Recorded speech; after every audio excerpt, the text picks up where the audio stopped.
Hey guys, SuperHorrorBro Mike here, and in today's Bendy and the Ink Machine video, we take a look at a pretty out there theory that would change everything we thought we knew about the story of the game and turn it on its head. What if Henry is actually a product of the Ink Machine itself? Moreover, could he be a version of Bendy himself?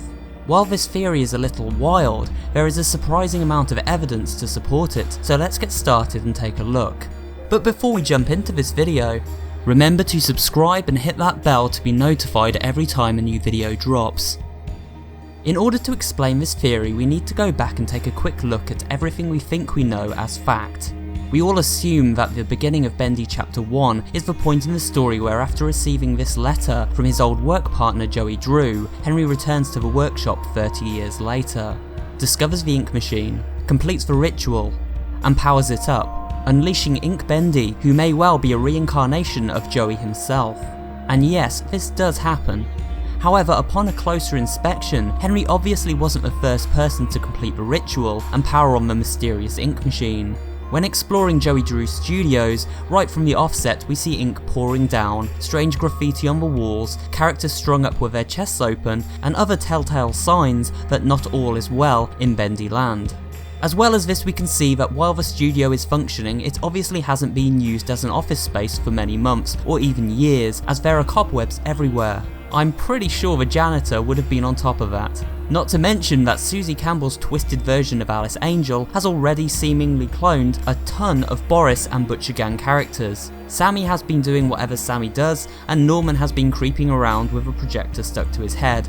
This didn't all happen when Henry simply powered up the Ink Machine at the end of Chapter 1, so we need to move our timeline around. Instead of Henry actually arriving at this point here, when we first take control of him in the game, I'd like to propose that this happened way before.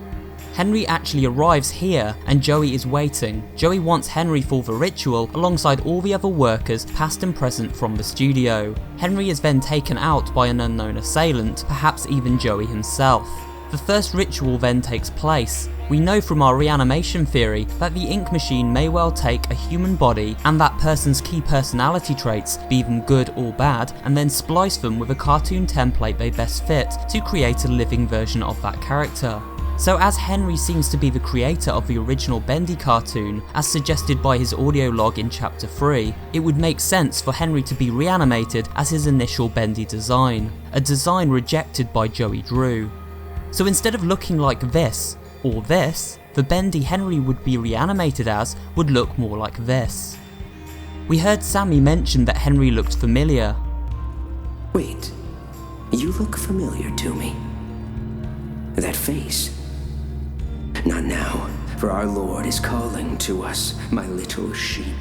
And assumed he was referencing Henry, as the two would have once worked together, but surely if Henry looked like Henry, he would be instantly recognisable to Sammy. With this in mind, it is possible Sammy is referencing the fact that Henry has taken the form of the original Bendy design, and therefore is less memorable, as that concept was never actually used in any of the cartoons. You may ask the question, how does Alice recognise Henry?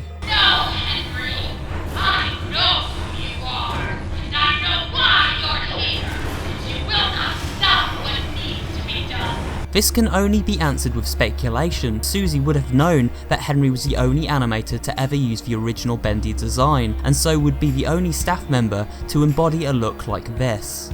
Basically, she can tell it's Henry because the body he now inhabits is that of his original Bendy design.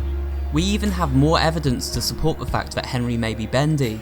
We never hear him talk to other characters for a start. If Henry was human, or at least in a human body, we would hear him respond to other characters surely. We hear dialogue from Henry, but almost always his own thoughts addressing himself.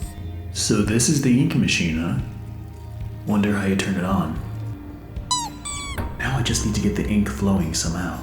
Well, I guess there's only one thing to do. Press on. This leads me to believe that the dialogue we do hear from Henry is his own thoughts within his head, rather than something he's actually verbalising out loud.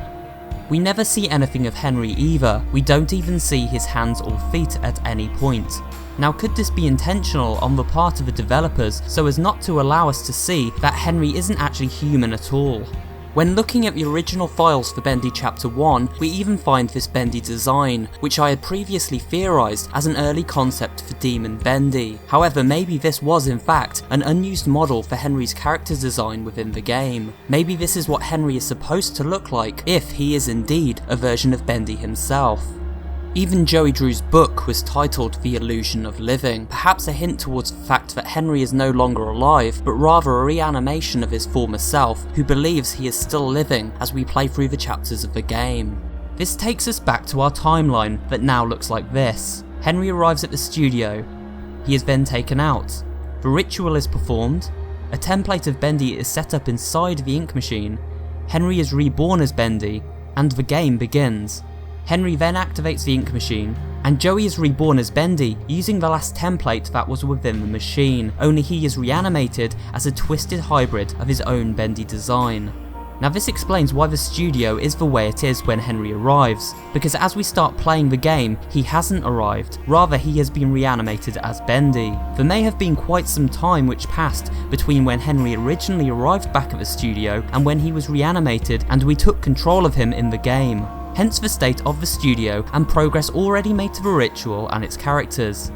However, remember this is just a pretty crazy theory and one I'm not even sure on myself. While the evidence is there to support it, at least in part, it would be a massive twist and change so much about what we thought we knew. So let me know in the comments below what you think.